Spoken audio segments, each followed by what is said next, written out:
Tilly wants to say something. Okay. Yeah, on this point, I'm thinking of you were talking about the different things that you're seeing. Personally, some of the businesses that are local to me have done Easter baskets. So for my kids, I was in a scramble. One, I hadn't been out to the store. I hadn't even thought about Easter.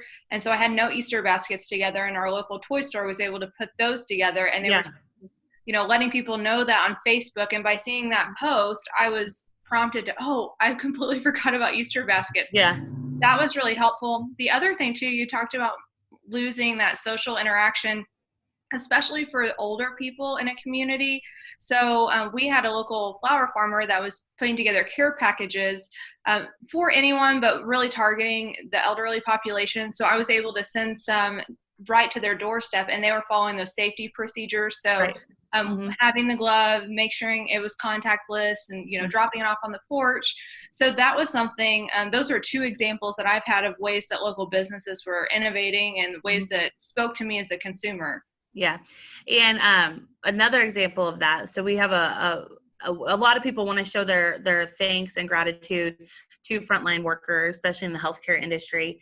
So we've had a lot of businesses that have put things together that are aimed at that population, but then the customers can buy on their behalf. So like there's an energy kind of health store here in town that makes these energy bombs. And what they're doing is you can go online and donate however much you want, $20 or $30 or whatever.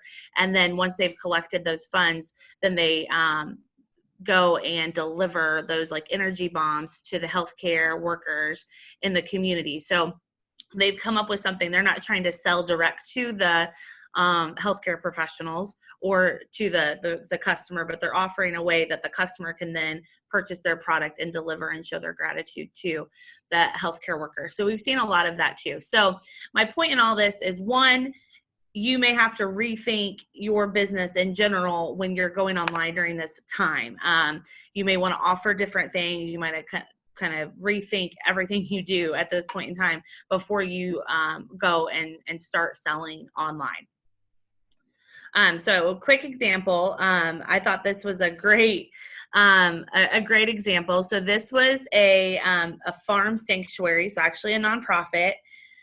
If you guys haven't seen this, I just think this is hilarious. So again, we're now all on Zoom calls. We're living this whole different life. I know that I have Zoom calls with my friend group. So we literally get together for like cocktail hour, and we put on this app that's like we can play charades. And so we're interacting differently.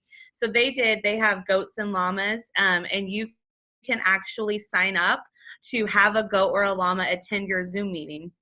Super simple, right? I mean, they basically just go out to their farm, they pick a goat or a llama, and they're the participant in the Zoom meeting. And I've got the pricing here so you can kind of see what they did. They decided to do it for corporate and then also friends and family. So it may be that you're inviting it to a corporate meeting for something fun and, to lift spirits, but also you could sit there and schedule kind of a private tour with your friends and family with that. And you can see to the side here that they have a wait list. So, I mean, this went over huge because, again, now, if we weren't quarantined, so I think at some point somebody's going to have to do a business case study of all these things that have happened. That's like, if we weren't quarantined, this would never happen. If we weren't quarantined, we would never invite a goat to our corporate meeting, online. But again, people are realizing mental health is, well, we all know mental health is super important, but it's really trying during these times because of the isolation. So people are looking at ways to bring joy into how we're having to interact. So again, I don't know that there's anybody on the call that has like a goat at home that you could just be like, hey, I'm going to invite a goat to the meeting. But just wanted to show you this because I thought this was super innovative of just thinking through the assets that they had. They have these animals. People love the animals. It brightens up their day, and looking at how they can incorporate that with how people are kind of living their life right now. All right, so once you've decided what it is you actually do want to offer, your service or your product, the next thing you have to decide is how do I get this to my customer? How do I offer it to my customer? And how do I get it to my customer in the least steps as possible? This is the part that I cannot stress enough. You have to make the process as seamless as possible. Because I want you to think about this for a second, especially if you're used to having a storefront.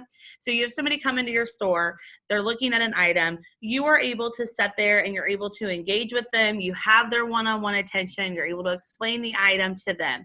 Right now, especially if your demographic is a mom or a dad or a family, if you're just selling your product, whether you're selling it on a website or on Facebook or Instagram, no matter where you are trying to sell that to them, they might look at it and be like, ooh, that's a good idea, I want that. If they have to click more than 2 or 3 times to actually get to where they're checking out, in that period of time, they've probably had a kid yelling at them for a peanut butter and jelly sandwich, another kid that needs help with math homework. They're trying to maybe log into a Zoom call for their work. I mean, we're more distracted now than probably ever because we're trying to live, work, play, everything in our homes. It's important anyway, even if we weren't in this situation, to make things as super simple as possible because people get distracted. But it's even more so now because we have all these distractions, and I can't tell you how many people I've talked to that are like, I just can't focus. I've been inside so long and my mind is working in different ways. It's really hard for me to focus. So you've got to make it streamlined to where as soon as you've got their attention and they've decided they want that product or service, what happens next, the actions that they take to complete the transaction, to get the item to them, it does have to be streamlined. It has to be quick. If I see the item and I have to click and I have to go to your website and then I have to find the item again, and then I have to, when I get to the checkout, I have to actually enter my credit card itself, more than likely by the time I get to that point, not that I'm like, oh man, this is too hard, I'm not going to buy this, but I probably have just gotten distracted and I'm like, oh, I'll do it later. My credit card's in my purse. I don't want to go get it. Like, I'll come back to this. And then the chances are I'm going to forget. Right. So it doesn't cost a lot of money to get that streamlined process in order. It just takes you really sitting down and thinking through not only what's easy for you as the business owner, the one that's going to be processing the transactions, but more so what's going to be easier for your consumer to process that transaction. Okay. So we're going to talk a little bit more about that. Also, how are you going to deliver the item? So are you shipping it to them? Are you going to do some type of contactless delivery to them? And then how are you going to market the item? So if you are going to do shipping right now, even if we were in the state that we're in, there are really good options through the U.S. Post Office and stamps.com. You can go on there and set up a business account. You can have like the flat rate shipping boxes shipped to you. So you have those already ready at your house to ship things out. You can get barcode printers so you can have your postage to where you can print it out. You can get a scale so you can measure it if you need to do that.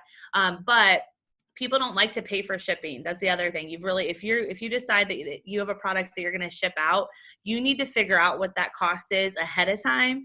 Try and unify it as much as possible. Like, create something that the shipping weight, or if you're going to use a flat box, that shipping is going to be pretty standard throughout, and include that in your price. Because I mean, I don't know why. I don't know if it's just, the free shipping or Amazon Prime that we've all kind of conditioned ourselves as consumers. If I'm buying something and it's $42 and I get to the checkout and it's $8 for shipping, I'll stop and be like, do I want to pay that for shipping? And I may not, but if the item was just $50 and I got there and at the end it was $50, I buy it. So, and I don't think I'm alone in that. So it's really a psychological thing, but I would really encourage you to think through the shipping side of it.